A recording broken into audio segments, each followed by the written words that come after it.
ये बहुत बड़ा सवाल है कि गुनहगारों पर नकेल कब हो, लेकिन उससे भी बड़ा सवाल ये है कि गुनहगारों को पहले पहचाना जाए, पकड़ा जाए कि इसके जिम्मेदार कौन है, असली गुनहगार कौन है। नीट पर सियासत फुल फ्लो में है। अदालत से सड़क तक लड़ाई चल रही है। वार पलटवार का दौर बदस्तूर जारी है। सवाल यही है कि कब होगी कड़ी कार्रवाई। आखिर नीट के गुनहगारों पर नकेल कब कसी जाएगी। छात्रों के भविष्य के साथ खिलवाड़ करने वालों पर सख्ती कब होगी, इस पर चर्चा करेंगे, लेकिन उससे पहले एक रिपोर्ट। 4 जून से गुजरते हर एक दिन में नीट परीक्षा में हुई गड़बड़ी का कच्चा चिट्ठा खुलता जा रहा है। एक तरफ तमाम छात्रों का भविष्य है जो साल साल भर कठोर परिश्रम कर घर परिवार से दूर रहकर अपने लक्ष्य साधना में लगे रहते हैं, और जब परीक्षा के बाद अव्यवस्थाओं से वाबस्ता होते हैं तो फिर सारे सपने चूर चूर हो जाते हैं। वहीं नीट धांधली पर सियासी संग्राम भी पूरी रौ में है। तमाम शहरों में कांग्रेस कार्यकर्ताओं ने प्रदर्शन किया और नीट परीक्षा रद्द करने की मांग की। सुप्रीम कोर्ट ने काउंसलिंग पर 2 दिन की रोक लगाने से इनकार किया है। दरअसल 6 जुलाई से काउंसलिंग होने वाली है। मामले में 8 जुलाई को कोर्ट सुनवाई करेगा। बहरहाल नीट पेपर लीक मामले में पटना मॉड्यूल की चर्चा है।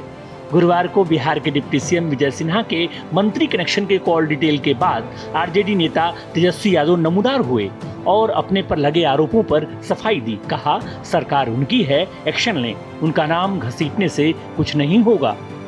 इस चीज को आज नहीं कल तो सब पता चल ही जाना है। और जो लोग मेरा नाम घसीटना चाहते हैं, मेरे पीए का घसीटना चाहते हैं, इससे कोई फायदा होने वाला नहीं है। जिस इंजीनियर की बात कर रहे हैं वो बेनिफिशियरी हो सकता है। वहीं ईओयू प्रीतम कुमार को नोटिस भेजने की तैयारी में है। दरअसल सिकंदर कुमार से प्रीतम के कनेक्शन के तथ्य सामने आए हैं। कुल मिलाकर नीट पर घमासान जारी है।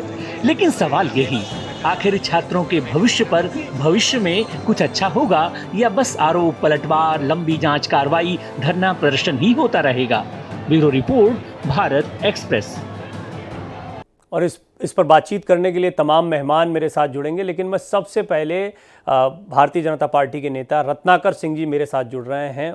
और रत्नाकर जी से बात करना इसलिए भी ठीक रहेगा इस मुद्दे पर क्योंकि पिछले कई दिनों से हम इस पर बातचीत कर रहे हैं, तो कई पहलू हैं उनकी तरफ से, पार्टी के कई पहलू हमारे पास आ चुके हैं इस मंच के ज़रिए, और मैं भी जानता हूं कि उनके किस मुद्दे पर क्या राय है। तो रत्नाकर जी, पहले तो आपका स्वागत है और बातचीत को थोड़ा आगे बढ़ाएंगे। मैं चाहता हूं कि दर्शक जो हमको सुन रहे हैं इस मुद्दे पर लगातार पिछले 2-3 दिनों से, और वो ज़रूर जानना चाहेंगे कि ये मामला कहाँ जा रहा है। देखिए, अब ये बात तो स्पष्ट हो गई है कि इस पर कार्रवाई हो रही है।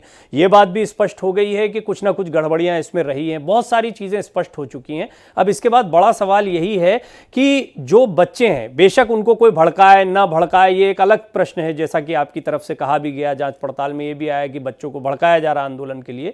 लेकिन महत्वपूर्ण बात है कि ये बच्चे शांत कैसे हों, इनको ये कैसे अनुभव हो कि आप उनका भला चाहते हैं और सरकार उनके लिए कुछ ऐसा कड़ा कदम उठाएगी। ये तस्वीर कैसे बने? देखिए प्रवीण जी, आपके चैनल के माध्यम से मैं उन तमाम छात्रों को जो यह देख रहे हैं, मैं ये आश्वासन देना चाहता हूं, और सरकार की तरफ से ये जो अभी कल भी शिक्षा मंत्री का जो बयान आया था कि उनके प्रति जो है कहीं पे भी इस जो सुप्रीम कोर्ट में लंबित है अभी मामला, जो तथ्यों को सामने पेश किया गया है, 8 जुलाई को जो सुप्रीम कोर्ट का फैसला आएगा तो उसमें निश्चित रूप से छात्रों को न्याय मिलेगा। अगर कहीं पे विपक्ष को सरकार के ऊपर भरोसा नहीं है तो भी मैं ये बताना चाहता हूं कि सरकार पूरी तरह से कोशिश कर रही है कि उसके तथ्यों की पूरी बारीकी से जांच हो और सत्यता जो है सामने आए। और ये मैं आश्वासन देना चाहता हूं और कहना चाहता हूं कि सरकार उनके हित के प्रति, छात्रों के हित के प्रति पूरी तरह से कटिबद्ध है और उनको न्याय मिलेगा। लेकिन पहलू इसमें 2 है प्रवीण जी। एक पहलू ये है कि कुछ छात्र ऐसे हैं जो वर्षों से मेहनत करते आ रहे हैं और उनको अच्छा मार्क्स मिला है इस परीक्षा में, और वो चाहते हैं कि भाई मुझे अगर अच्छा मार्क्स मिला है तो मुझे अच्छे कॉलेज मुझे अलॉट हो और मैं एडमिशन ले लूं। और कुछ छात्र ऐसे हैं जिनको कि थोड़े कम मार्क्स मिले रहे हैं या उनको थोड़ा सा शक लग रहा है कि ग्रेस मार्क की वजह से, जबकि ग्रेस मार्क की पद्धति पूरी तरह से हटा दी गई है छात्रों के आपत्ति के बाद, और ये प्रणाली के कुछ त्रुटियों के बावजूद उसको हटा लिया गया है। तो जिसको भी लगता है कि दूसरे छात्र हैं जिनको लगता है कि मैं अगर दोबारा री एग्जाम होगा तो शायद बेहतर कर पाऊंगा, तो कहीं ना कहीं देखिए हम उन मेधावी छात्रों को की भावनाओं को भी दरकिनार नहीं कर सकते और उनके साथ भी अन्याय नहीं कर सकते।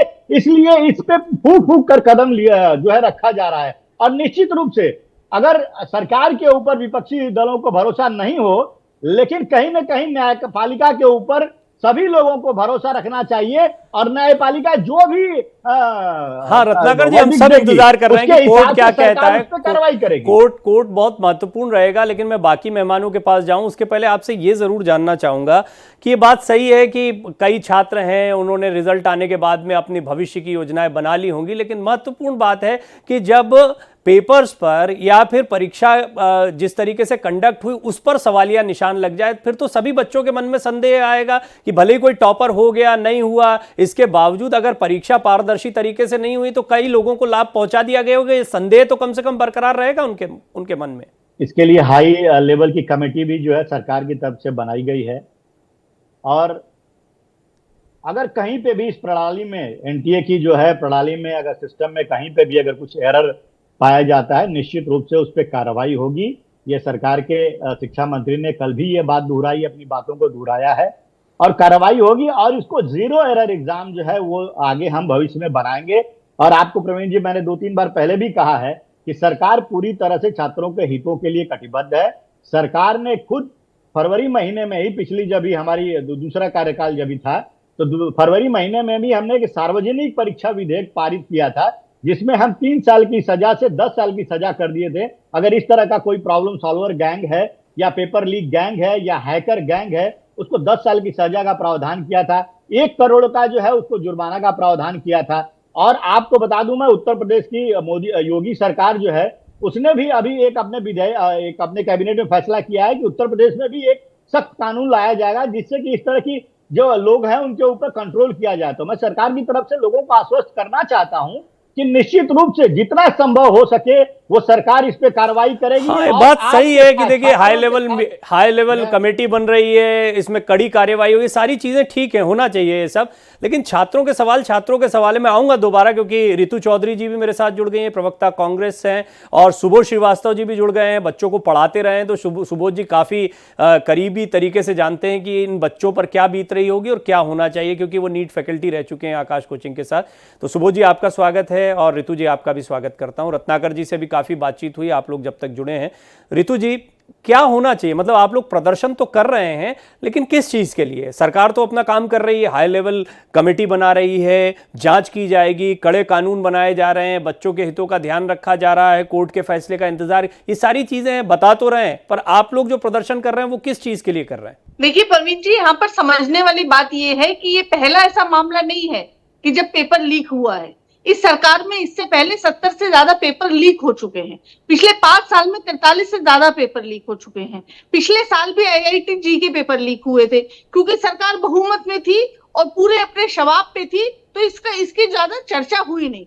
अभी जो है, अभी सरकार को थोड़ा झटका लगा है और विपक्ष जो है एक मजबूत स्थिति में है, इसलिए इस प्रकार की आवाजें उठना स्वाभाविक है।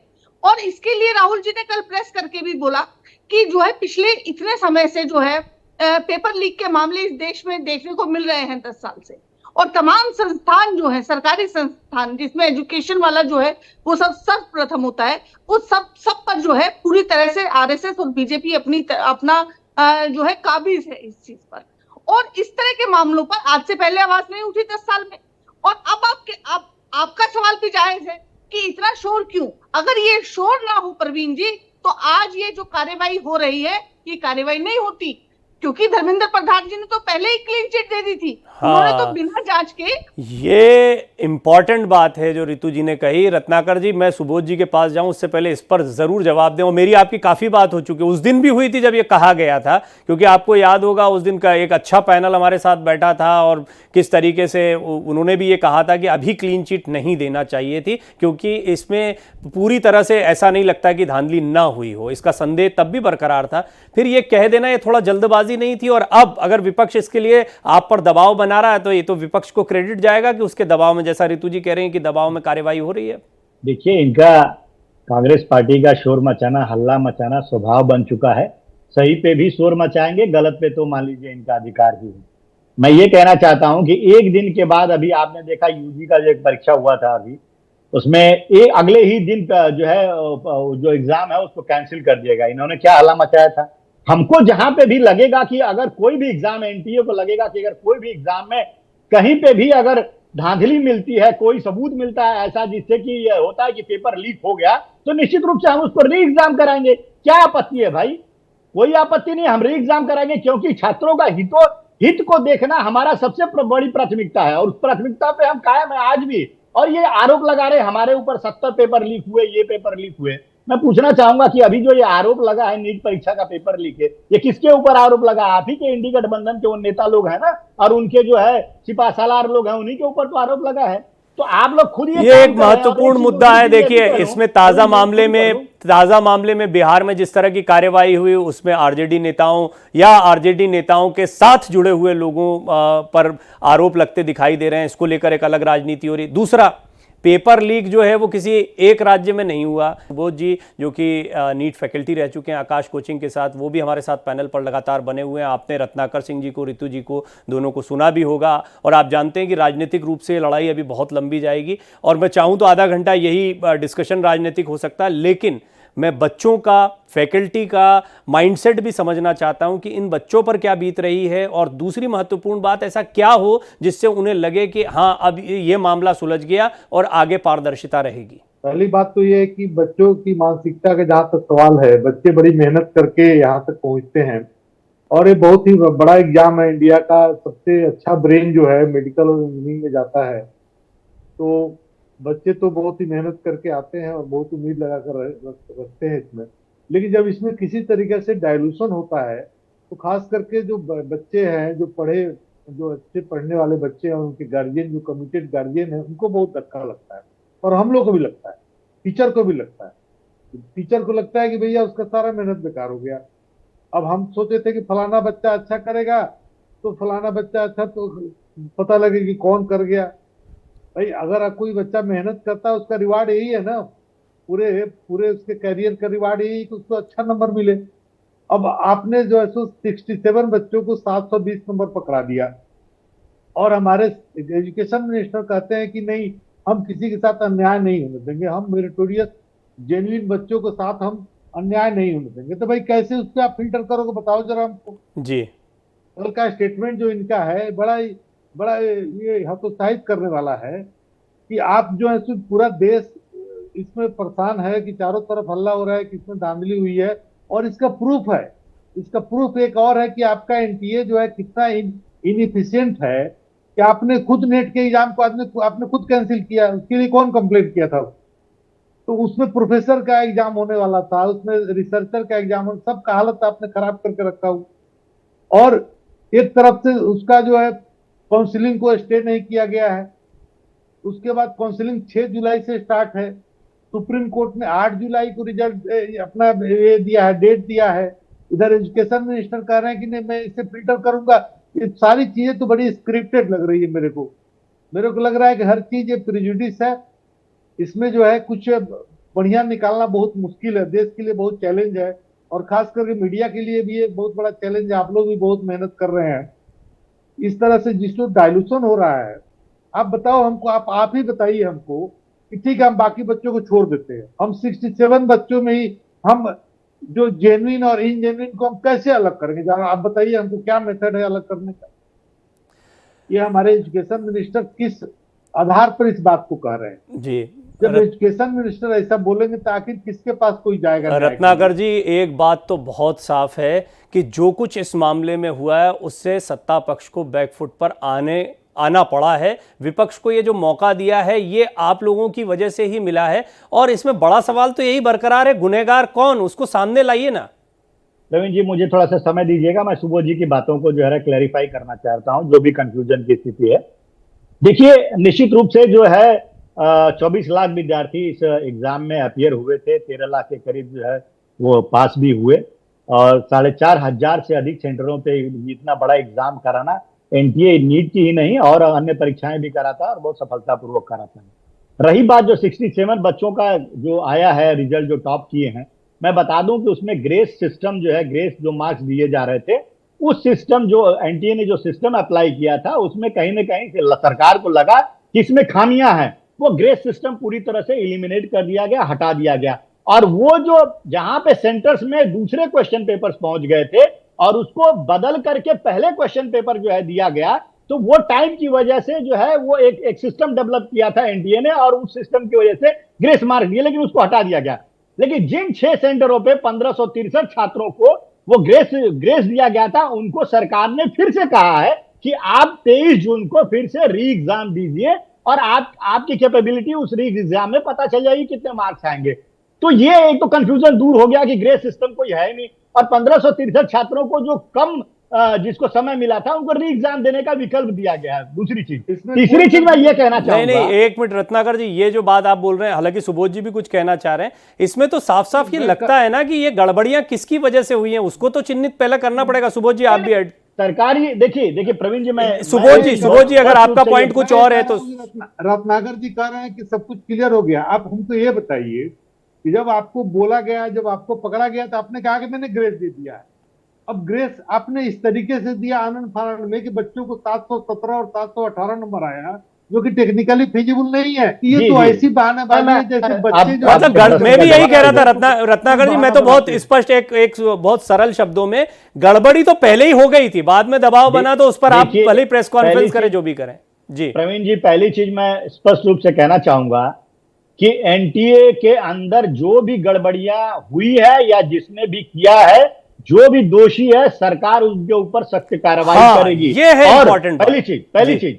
और दूसरी चीज मैं ये कहना चाहता हूं कि सरकार कहीं ना कहीं, जो आप ग्रेस सिस्टम पहली बार ऐसा अप्लाई हुआ है ग्रेस सिस्टम, और वो भी ग्रेस सिस्टम एनटीए ने सुप्रीम कोर्ट में एक दूसरे एग्जाम में किए हुए ग्रेस सिस्टम के आधार पे वो अप्लाई किया है। निश्चित रूप से वो जो सिस्टम उसने अप्लाई किया उसमें कुछ खामियां पाई गई, उसमें जो मेधावी छात्र थे वो पीछे चले गए, इसलिए उस सिस्टम को जो है जब ये आपत्ति आई तो हटा लिया गया। लेकिन कहीं ना कहीं उनके भविष्य को सुरक्षित करने का काम भी सरकार कर रही है, उनको री एग्जाम दिलवा रही है। और जो भी ये तो रेपिटेशन हो जाएगा रत्नाकर जी, पर वो ग्रेस सिस्टम को समझाना चाह रहे हैं सुबोध जी, ग्रेस सिस्टम को। पूरा कंट्री हम लोग सुन रहा है, जरा पब्लिक के पास अच्छा मैसेज जाना चाहिए। ग्रेस का मतलब ये है, एनटीए ने जो सुप्रीम कोर्ट में जो अपना बहाना बनाया कि हमने ग्रेस दिया, तो ग्रेस उसने इस तरीके से दिया कि जो बच्चे लेट उनको क्वेश्चन पेपर मिला है, उनकी इफिशियंसी को देख करके कि 20 मिनट का अगर उनको लेट मिला है तो 20 मिनट में कितना सवाल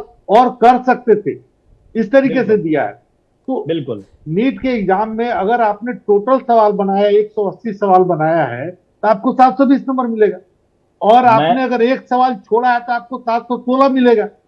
अगर आपने एक सवाल गलत किया है तो 715 इसमें 718 और 719 नंबर जो आए थे, 718 और 719 नंबर के मसले पर सुबोध जी अपना पॉइंट उठा रहे हैं। देखिए, आपके जैसे ही विद्वान लोगों ने, सुन लीजिए, मैं सुबोध जी एक छोटा सा जवाब दे दूंगा, आप संतुष्ट हो जाएंगे। आपके जैसे ही कुछ विद्वान लोगों ने इस जो है मैकेनिज्म पे आपत्ति उठाई, और सरकार को भी लगा कि ये खामियां हैं इस सिस्टम में, सरकार ने तुरंत ग्रेस सिस्टम हटा दिया, और जो भी बच्चे लेट से एग्जाम दिए थे उनको री एग्जाम कंडक्ट 23 जून को कर दिया गया। सरकार अपनी तरफ से पूरी कोशिश कर रही है कि छात्रों को पूरी तरह से न्याय मिले, लेकिन सरकार ये भी चाहती है कि री एग्जाम होने से पहले कहीं मेधावी छात्र जो हमारे हैं उनके साथ कोई अन्याय ना हो जाए, उसको भी ध्यान में रख रही है। इसलिए सुप्रीम कोर्ट के फैसले का इंतजार कर रही है, सारे साक्ष्य के सामने जब सुप्रीम कोर्ट देखेगा। और ठीक है सुबोध जी एक मिनट, क्योंकि ऋतु जी भी, सुबोध जी एक मिनट रुकिएगा रत्नाकर जी, क्योंकि कांग्रेस प्रवक्ता भी हमारे साथ हैं और आप दोनों का सवाल जवाब चल रहा था, बहुत सारे पॉइंट्स इधर सुबोध जी की तरफ से आ गए। लेकिन ऋतु जी, जहां तक सरकारों का सवाल है, राजनीतिक इच्छा शक्ति का सवाल है, राजस्थान में यही मुद्दा बीजेपी ने आपके खिलाफ उठाया था विधानसभा चुनाव के दौरान, पेपर लीक वहां भी हुए थे, और पेपर लीक ऐसा नहीं कि किसी एक राज्य में होते। ये खामियां जो हैं ये राजनीतिक इच्छा शक्ति से ज्यादा सिस्टम की कमी को, हाँ एनटीए की जिम्मेदारी तय हो सकती है, और रत्नाकर जी कह रहे हैं कि अब उसमें देखा जाएगा, जो जिम्मेदार होगा उसको ढूंढा जाएगा, पर सरकार पर कैसे सवाल? देखिए प्रवीण जी, मैं आपकी बात का भी जवाब दूंगी, पहले मैं रत्नाकर जी की बात का जवाब दे दूं। रत्नाकर जी लगातार जो है आपको भी और पूरे देश को भी उलझाने की जो है कोशिश कर रहे हैं। एनटीए का गठन जब से हुआ है 2017 से, तब से एनटीए जो है सवालों के घेरे में है।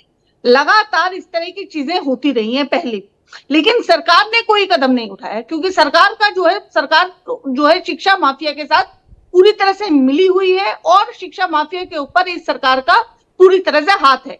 और ये बार बार बात करते हैं अभी बिहार के बारे में, लेकिन ये गुजरात के बारे में बात नहीं करते हैं। क्यों नहीं करते? क्या गोधरा जो है गोधरा क्या इस चीज एक की बात और लेबोरेटरी नहीं करूंगा, था? एक बात और क्या करूंगा। मध्य प्रदेश और हरियाणा क्या पेपर लीक की फैक्ट्री नहीं बन चुकी है? इन चीजों का जो है पूरा आज ये कह रहे हैं, आज ये जो है जिम्मेवारी लेने का काम कर रहे हैं, क्योंकि राहुल गांधी की प्रेस कॉन्फ्रेंस हो जाती है और वो खुलासे करते हैं, उसके फौरन बाद धर्मेंद्र प्रधान जो है प्रेस कॉन्फ्रेंस करके नैतिक जिम्मेदारी लेते हैं। लेकिन उससे पहले वही है जो क्लीन चिट देने का काम करते हैं। और इसमें लगातार जो आप देखिए कि जितना भी अभी ग्रेस मार्क का जो इन्होंने बोला कि ग्रेस मार्क देना, ये जो है नीट में और जो बड़े एग्जाम होते हैं उसमें ग्रेस मार्क का सिस्टम ही नहीं है। दूसरी बात, अभी इन्होंने नेट का और यूजीसी का जो है पेपर कैंसिल किया, वो भी पेपर इन्होंने कहा कि वो संदेह के घेरे में है, वो पेपर लीक हो चुका है। तो उसमें जो है उसमें कितने जो छात्रों का नुकसान, उसके लिए भी राहुल गांधी ने प्रेस कॉन्फ्रेंस किया था, बता दीजिए। टोटल 1,75,00,000 छात्रों का नुकसान होता है और मोदी सरकार चुप बैठी रहती है। उससे पहले लगातार जो है पेपर लीक के मामले आते हैं और ये लगातार, ये बात तो सही है रत्नाकर जी कि हंगामा हुआ, दबाव बना, तो उसके बाद में एक्शन हुआ। ये क्यों नहीं कहेगी कांग्रेस? ये कहेगी क्योंकि चीजें बाद में हुई हैं। अभी नेट का एग्जाम का रिजल्ट अगले दिन ही हमने कैंसिल किया, हंगामा के बाद और दबाव के बाद नहीं, किया। तब तो माहौल ही नहीं देश क्या- में दूसरा हो सुनिए, चुका सुनिए, था। सुनिए लीजिए, जी, मैं बोलिए। प्रवीण जी मैं वही कह रहा हूँ। देखिए, ये विपक्ष है और हर चीज को सियासी रंग देना चाहता है। अब इसमें छात्रों के हित का हम बार बार कह रहे हैं कि उनके साथ अन्याय नहीं होने देंगे, और अंततोगत्वा मैं आपके चैनल पे कहता हूं उनके साथ अन्याय नहीं होगा, नहीं होगा, नहीं होगा, लेकिन ये अपनी राजनीतिक रोटियां जरूर सेकेंगे। अभी मुझे ये बता दें, रितु चौधरी जी बता दें कि देता हूं मैं गहलोत 20 सरकार में सेकंड जो आपको। मुख्य एक्यूज था, गहलोत सरकार में जो पेपर लीक का मुख्य एक्यूज था, वो राहुल गांधी की न्याय यात्रा में राहुल गांधी के बस साथ ठीक है जी, चल रहा ठीक है था। रितु जी। तो ये बताइए, ये करते आप? रितु जी, मैंने पहले भी पूछा था, मेरा वो सवाल था, रह गया था। रितु जी ने अपनी बात बोली। मैं जी, उसका भी प्रवीण जी आपको जवाब देना चाहती हूँ, क्योंकि आपने बीच में टोक दिया इसलिए मैं चुप हो गई। ये जो है, देखिए सरकार किस तरह से मिली हुई है, ये जो है जो ये नतीजे हैं, ये 14 जून को ये प्रकाशित वो हो चुकी बात। रितु जी, इस सवाल का जवाब दीजिए ना, अगर आप देना, कि सरकारों में कोई भी सरकार हो, हर सरकार इस तरह के सवालों के घेरे में आती है। देखिए कांग्रेस पार्टी कभी भी इस प्रकार के किसी भी घिनौने कृत्य का समर्थन नहीं करती है। इसमें चाहे हमारी जो है, वो तो बीजेपी भी यही कह रही है, हम समर्थन नहीं करते, हम कड़ी कार्रवाई करेंगे। बीजेपी भी यही कह रही है। हम तो ये कहते हैं कि चाहे इसमें ठीक है सुबोध जी, चलते चलते आप कुछ पॉइंट ऐड करना चाह रहे हैं, बोले। बोलिए, बोलिए, बोलिए। ऐड करना है कि प्रवीण जी, आप लोग बहुत मेहनत कर रहे हैं, तो थोड़ा सा और एग्रेसिव हो जाइए। ये केस गलत डायरेक्शन की तरफ जा रहा है मेरे हिसाब से। तो ये इसमें कुछ न्याय वगैरह कुछ नहीं मिलने वाला है। भाई, न्याय आप देना चाहते हैं तो बताओ तो सही, कैसे न्याय दोगे?